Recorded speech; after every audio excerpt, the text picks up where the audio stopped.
O livro que eu quero falar com vocês hoje é o livro que eu estou lançando agora, ainda nesse mês de abril.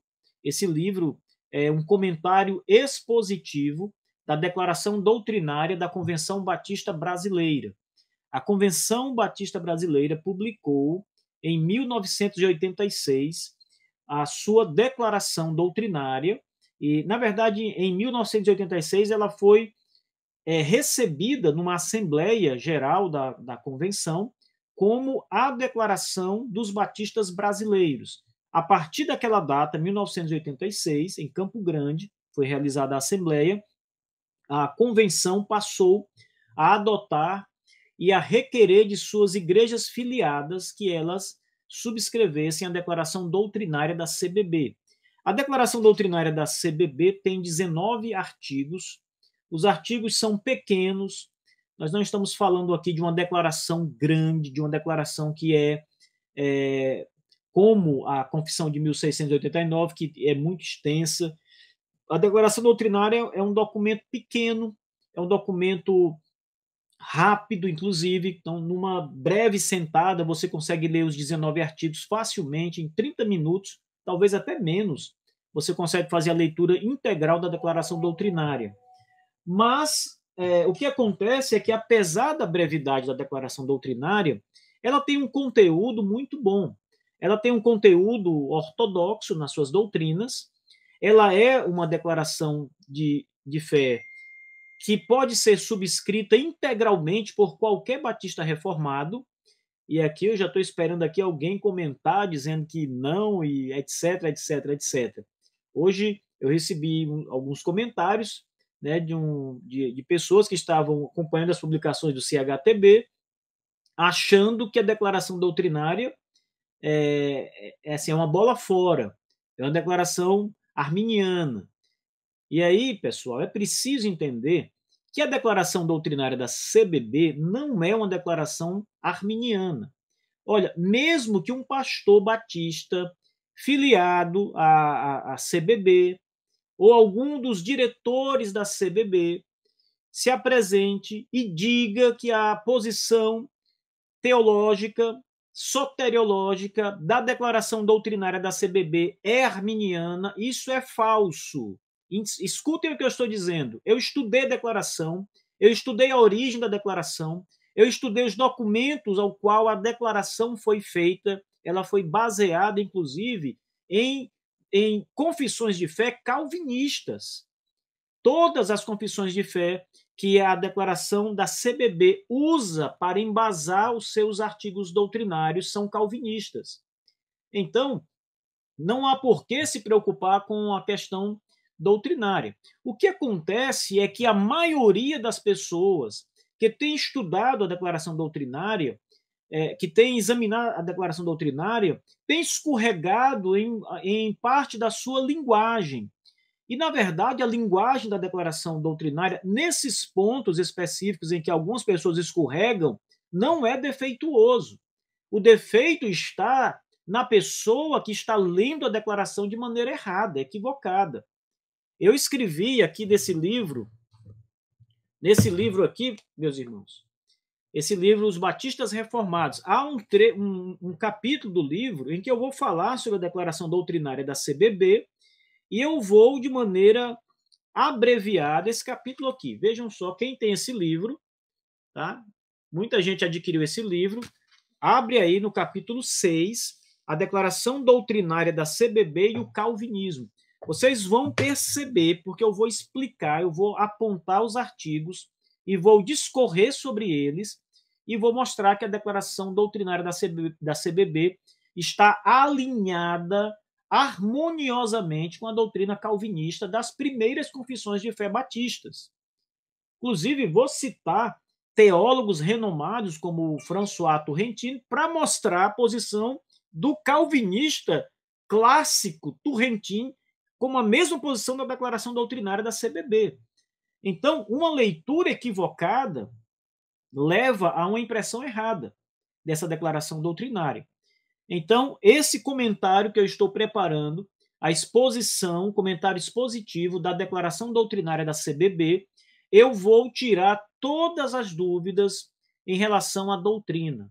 É uma exposição detalhada, ponto por ponto, palavra por palavra, da declaração doutrinária da CBB, inclusive com enfoque histórico muito forte. Eu vou mostrar o relacionamento histórico, os desdobramentos históricos, as fontes que foram usadas na elaboração da declaração doutrinária. Eu vou fazer os comparativos entre a declaração doutrinária da CBB e o que dizem nos mesmos artigos as antigas confissões de fé batista calvinista. E nós vamos juntos nessa jornada observar como elas falam a mesma linguagem. Então, essa falta de conhecimento que tem sido um problema no meio batista brasileiro tem levado muita gente a rejeitar o calvinismo dos batistas, achando que os batistas não são calvinistas na sua origem, achando que a CBB, a declaração da CBB repudia o calvinismo. Gente, isso é um erro crasso. Tá? Isso aí é algo absurdo, absurdo, porque a CBB tem origem calvinista. A Convenção Batista Brasileira foi criada por pastores calvinistas. Eu não sei que dificuldade as pessoas têm de entender algo tão claro. Se você for ver os anais da história da declaração da Convenção Batista Brasileira, os homens que estavam por trás da sua fundação, isso é muito fácil de se descobrir. Talvez difícil de aceitar, mas é muito fácil de se descobrir. A gente vai ver que os missionários que vieram ao Brasil eram missionários de teologia calvinista, enviados pela Convenção Batista do Sul, pela Junta de Richmond, todos de persuasão calvinista. Então, é um grande problema as pessoas tentarem pegar um documento de fé e dizerem o que ele não diz. Uma coisa, meus irmãos, é nós dizermos o seguinte: existem muitas igrejas, muitos pastores, muitos crentes batistas que não são calvinistas. Eu concordo plenamente com isso, existe mesmo, talvez a grande maioria, mas o fato histórico que não pode ser negado é que os batistas têm origem calvinista no Brasil. Os batistas têm uma linha sucessória que vem desde sua origem tanto nos Estados Unidos, na América do Norte, dos Estados Unidos voltando à Inglaterra, de igrejas batistas calvinistas. Então, essas coisas elas são negadas, primeiro, pelo desconhecimento dos fatos. As pessoas não conhecem os fatos históricos. Os pastores são responsáveis por isso, porque não têm alimentado o rebanho do Senhor, não têm ensinado sequer a própria história da sua igreja, não têm ensinado a nossa herança confessional, que é muito forte. Os pastores são responsáveis por não dar o alimento que as ovelhas precisam, nesse caso, a sua identidade. Você precisa saber quem são os batistas, de onde eles vieram, qual a sua origem. Então, argumentos, eles precisam ser embasados em provas irrefutáveis. Eu, nos meus livros, eu tenho apresentado um conjunto de provas. Na verdade, nem precisava tanto, porque sobre esse tema existe abundância de conteúdo, gente. Sobre essa questão batista e calvinismo no Brasil, existe tanto conteúdo disponível, conteúdo histórico, que fica difícil demais alguém contrário montar uma argumentação. Tá? Então, esse comentário que nós estamos preparando vai sair o primeiro volume agora em abril, tá? Na última quinzena de abril, e o segundo volume, vão sair depois 2 volumes seguidos. Vai sair o volume introdutório, porque ele é um volume bem maior do que o primeiro, do que o que vai sair agora, e nós estamos reunindo ali os estudos para fazer esse volume, então ele vai ser um volume grande. Vai sair agora o volume sobre as Escrituras, e vai sair o volume sobre Deus, o artigo 2 da Declaração Doutrinária. E aí, então, o nosso projeto na editora é, ao longo do ano, ir publicando os demais volumes sobre a Declaração Doutrinária. Eu acredito e espero, sinceramente, que até meados do fim do ano que vem, esse comentário esteja integralmente disponível aos batistas brasileiros. E creio também que ele será de muita ajuda para os pastores e as igrejas que estão filiadas à Convenção Batista Brasileira, que é a maior convenção batista do Brasil. A maioria das igrejas batistas no Brasil estão filiadas à Convenção Batista Brasileira. E a Convenção Batista Brasileira tem grandes méritos no trabalho batista no Brasil. É inegável isso. A história batista no Brasil começa com a Convenção Batista Brasileira, em termos associativos. Começa com a Convenção Batista Brasileira. Agora, com o passar do tempo, houve, de fato, um espírito de ignorância que se instalou entre os batistas brasileiros. E essa ignorância, essa cegueira, acabou trazendo os frutos ruins que nós temos hoje. Um livro muito importante de um pastor renomado da Convenção Batista Brasileira, o pastor Zaqueu Moreira, historiador. O pastor Zaqueu Moreira, nesse livro, ele diz claramente que mais de 90% dos pastores batistas brasileiros não conhecem nada acerca da sua história como batistas, da sua herança, das suas raízes. Veja, não sou eu que estou dizendo isso, é um pastor que, inclusive, teve cargo na Convenção Batista Brasileira, que mostra isso claramente. O intuito de todo batista, e esse é o meu intuito, é fazer o melhor, é trazer esclarecimentos, é ajudar a Convenção Batista Brasileira, as igrejas batistas brasileiras. O meu intuito é esse. As minhas publicações, o meu programa, os meus cursos, têm como finalidade trazer conhecimento e ajudar os batistas brasileiros a se redescobrirem, a saber quem eles são. Eu já fui em igrejas batistas aqui no Brasil, filiadas à Convenção Batista Brasileira, que eram, na verdade, igrejas pentecostais. Os pastores defendiam as doutrinas pentecostais.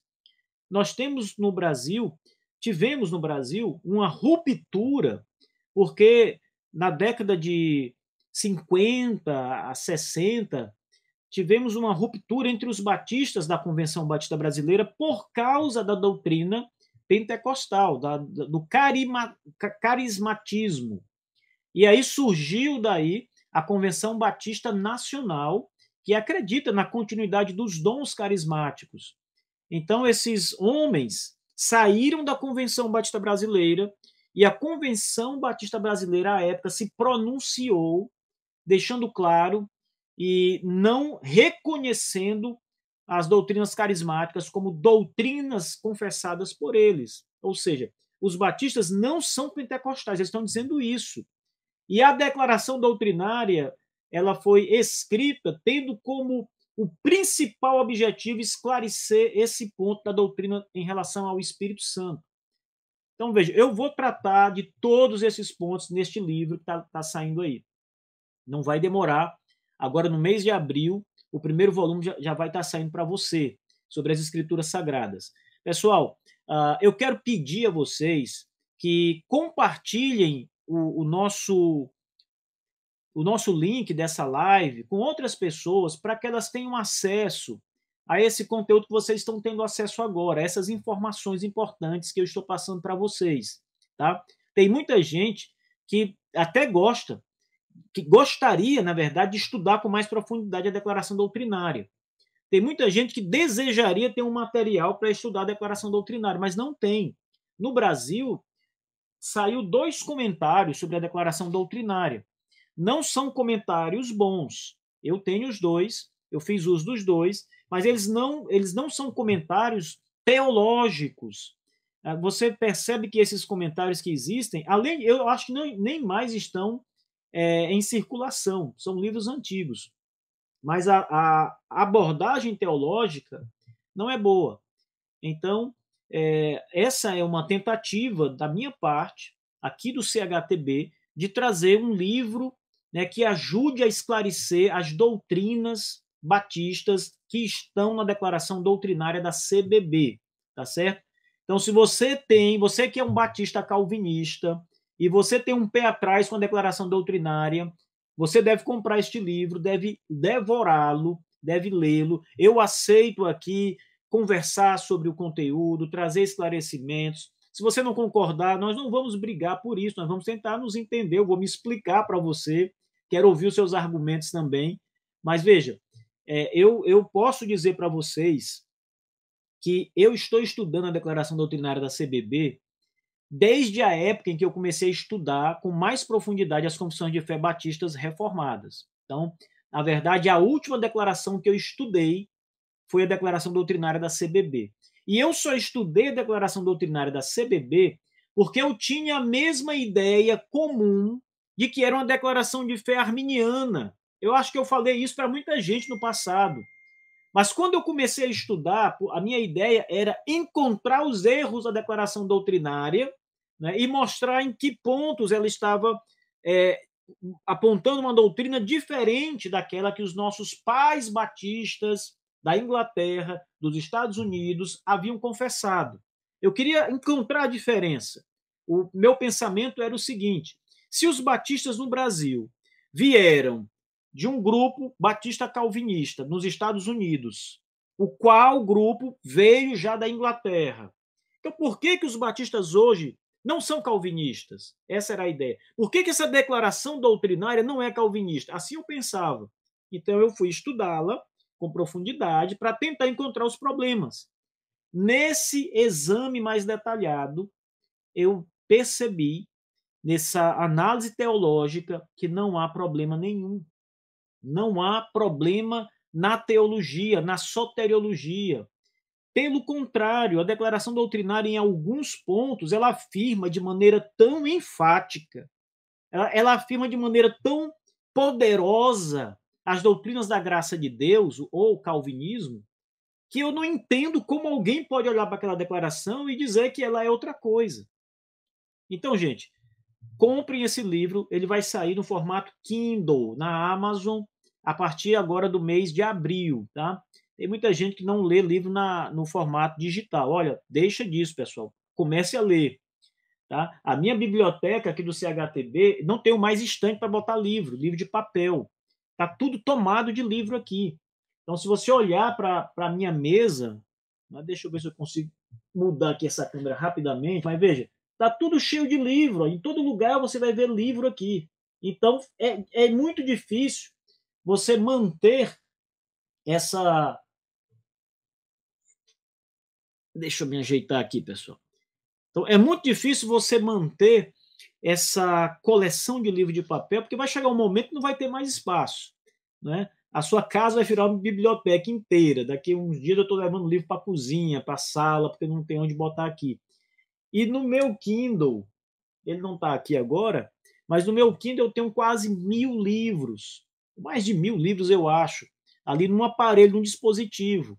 Então, vamos começar a comprar livros no formato digital. Alguns livros valem a pena. Eu sou apaixonado por livro de papel, acho que todo mundo é, o cheirinho do papel. Meu pai foi gráfico por muitos anos, fazia impressões, fez muitos livros, e eu me apaixonei por gráfica junto com meu pai, né, pela ideia de livro, de impressão, cheirar a tinta, o papel, a gramatura do papel, tudo. Mas a modernidade está aí, nós não podemos rechaçar o que é bom da modernidade. Então, o livro digital é algo bom também. Vamos aproveitar isso, tá bom? Mas o livro vai sair em papel também. Você que é amante do papel, não tem jeito, ele vai chegar aí em papel também. Primeiro no formato digital, depois em papel.